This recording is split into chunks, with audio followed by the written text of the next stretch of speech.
নমস্কার সবাইকে। তোমরা কেমন আছো? ভালোই আছি। আজকে রান্না করলাম ইলিশ মাছ দিয়ে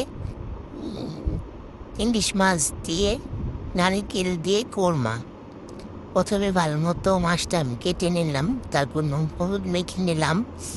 তারপর আধা ঘন্টা রেখে আমি নারকেল বেটে নিলাম, জিরা বেটে নিলাম, কাঁচা লঙ্কা বেটে নিলাম, সরিষা বেটে নিলাম। তারপর সব এক এক করে দিয়ে তারপর লাস্টে সরিষার তেল দিয়ে ভালো মতো মেখে আমি আধা ঘন্টা রেখে দিলাম। তারপর সোমবারে জিরা ফোড়ন দিয়ে আমি মাছটা দিয়ে দিলাম। একটু ঢাকনা দিয়ে একটু সিদ্ধ হলে আমি পরিমাণ মতো জল দিয়ে দিলাম।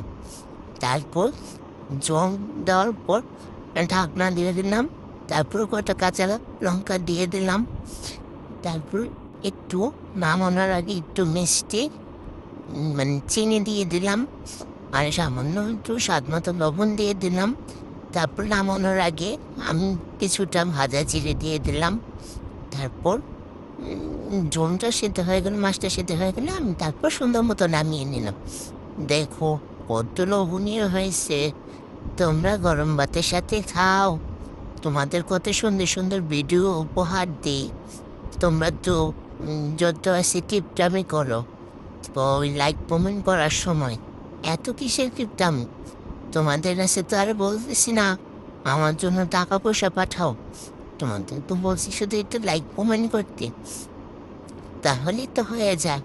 কত কষ্ট হয় জানো রান্নার সময় ভিডিও করতে? এটা পুরা যায় হাতে থেকে, ওইটা পুরা যায়, তারপরও কত কষ্ট করে ভিডিও বানাই।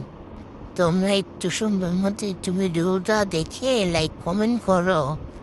আরে ভাই লাইক কমেন্ট করো, কত আর বলবো, প্রতিটা ভিডিওতেই বলি দেখে দেখে চলে যাও। তোমরা একটু লাইক কমেন্ট করতে পারো না? খালি কিপটামো, কিপটা তো সব দল যত আছে কিপটুমি, এমনিও কিপটামি করে, লাইক কমেন্ট করতে গেলেও কিপটামি করে। ইলিশ মাছটা জাস্ট এভাবে রান্না করে খেয়ে দেখো তোমরা, সত্যি অনেক সুস্বাদু হয়। আর মাছটা এত ফ্রেশ ছিল, পদ্মা নদীর মাছ, অনেক সুস্বাদু। তোমরা খাও।